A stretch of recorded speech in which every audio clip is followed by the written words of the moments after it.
بسم اللہ الرحمن الرحیم۔ السلام علیکم ناظرین، آج ہم آپ کو حضرت امام جعفر علیہ السلام کی نیاز کی کہانی کا واقعہ سنائیں گے۔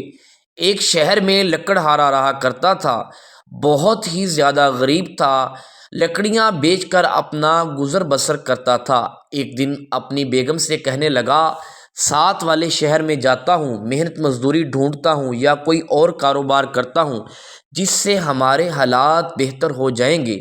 وہاں پر اس کو کوئی کام نہ ملا، آخر کار وہ لکڑیاں جمع کر کے بیچتا اور اپنا گزارا کیا کرتا تھا۔ عورت ادھر پریشان تھی، کوئی روپے پیسہ نہیں ملتا تھا۔ ایک دن وہ اپنے وزیر کے پاس چلی گئی اور کہتی کہ مجھے اپنے پاس رکھ لیں، نوکرانی بنا کر میں اپنے گھر کا سارا کام کاج کروں گی۔ وزیر نے اپنی بیوی کو حکم دیا کہ اس کو سارے کام سمجھا دو۔ ادھر بادشاہ بیچارہ پریشان رہتا، ادھر بیگم بیچاری پریشان رہتی۔ ایک دن بیگم روتے روتے سو جاتی ہے تو خواب میں دیکھتی ہے حضرت امام جعفر علیہ السلام خواب میں آتے ہیں اور کہتے ہیں، آج کی ڈیٹ کا آپ کو پتہ ہے، اگر کوئی میرے سے محبت کرتا ہے تو آج کے دن بتائیں کیا ہوا تھا۔ جو آپ سے محبت کرتے تھے انہوں نے بتایا، آج کے دن آپ کی نیاز تقسیم کی جاتی ہے۔ یہ واقعہ، یہ ماجرا لکڑہارے کی بیگم خواب کے اندر دیکھتی ہے تو فوراً اٹھ کے بیٹھ جاتی ہے۔ صبح اٹھنے سے پہلے حضرت امام جعفر علیہ السلام کی نیاز کو تیار کرتی ہے۔ صبح جیسے ہی یہ حضرت امام جعفر علیہ السلام کی نیاز کو تقسیم کرتی ہے، ادھر لکڑہارا لکڑیاں کاٹ رہا ہوتا ہے تو ایک درخت کاٹتا ہے، نیچے سے اسے کافی سارا خزانہ ملتا ہے۔ وہ خزانہ لے کر اپنے گھر واپس آ جاتا ہے، سارا ماجرا سناتا ہے تو بادشاہ کی طرح زندگی گزارنے لگتا ہے۔ لکڑہارا بہت زیادہ امیر ہو جاتا ہے۔ وہ اور اس کی بیگم ایک نہایت ہی عالیشان گھر تعمیر کرواتے ہیں جس میں آرام و عیش کی زندگی بسر کرتے ہیں۔ ایک دن وزیر کی بیوی چھت کے اوپر جاتی ہے تو اس کی نظر ایک عالیشان محل پر پڑتی ہے۔ وہ اپنی کنیز سے کہتی ہے، وہ سامنے دیکھیں محل کس کا بنا ہوا ہے۔ کنیز کہتی ہے، جو نوکرانی ہمارے ہاں کام کیا کرتی تھی وہ اسی کنیز کا ہے، اسی نوکرانی کا ہے۔ حکم دیا جاتا ہے، اسی کنیز کو بلا کر ہمارے گھر لے کر آؤ۔ وہ کنیز وزیر کی بیوی کے پاس جاتی ہے، سارا ماجرا سناتی ہے، خواب سناتی ہے اور کہتی ہے کہ ہم حضرت امام جعفر علیہ السلام کی نیاز تیار کرتے ہیں، یہ ہمارے ساتھ خواب میں اس طرح ہوا تھا، ہم ان سے محبت کرتے ہیں۔ اس نے کہا، یہ تو جھوٹ بول رہی ہے، ایسا تو ہو ہی نہیں سکتا، یہ اچھی بننے کے لیے میرے ساتھ اس طرح کی باتیں شیئر کر رہی ہے۔ ادھر بادشاہ نے اپنے وزیر سے حساب مانگا، مجھے حساب چاہیے، تو اس سے حساب نہ دے ہو سکا، حساب کتاب سارا اس نے غلط کر دیا۔ بادشاہ جلال میں آ گیا، اس کو اور اس کی بیگم کو اپنے شہر سے باہر نکال دیا اور کہا کہ آپ اس سلطنت کے قابل ہی نہیں ہیں۔ دونوں میاں بیوی پریشان روتے رہے اور ایک جنگل میں پہنچے۔ انہیں بھوک لگی ہوئی تھی۔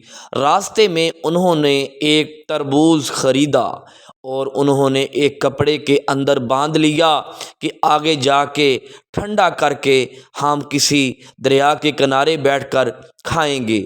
ادھر سے جب بادشاہ کی فوج پہنچی، تلاش کرتے کرتے آخر کار بادشاہ کے سپاہیوں کو وزیر اور اس کی بیگم مل گئے۔ حکم دیا گیا، بادشاہ سلامت آپ کو بلا رہے ہیں، آپ کو ہمارے ساتھ جانا ہوگا۔ بادشاہ کے سامنے لے کر آئے۔ بادشاہ نے کہا، وزیر، جو آپ کے ہاتھ میں کپڑا ہے، کپڑے کے اندر کیا چیز باندھی ہوئی ہے؟ انہوں نے کہا، یہ تو ہم نے تربوز لیا تھا، ہم نے نہیں کھایا اور آپ کی خدمت میں پہنچ چکے ہیں۔ بادشاہ نے حکم دیا کہ اس کو کھولیں اور ہمیں چیک کروائیں۔ جب چیک کروایا تو اس کے بیٹے کی گردن تھی۔ بادشاہ غصے میں آ گیا اور پریشان ہو گیا، کہا، ان کو قید کر دو، صبح میں ان کا سر قلم کر دوں گا۔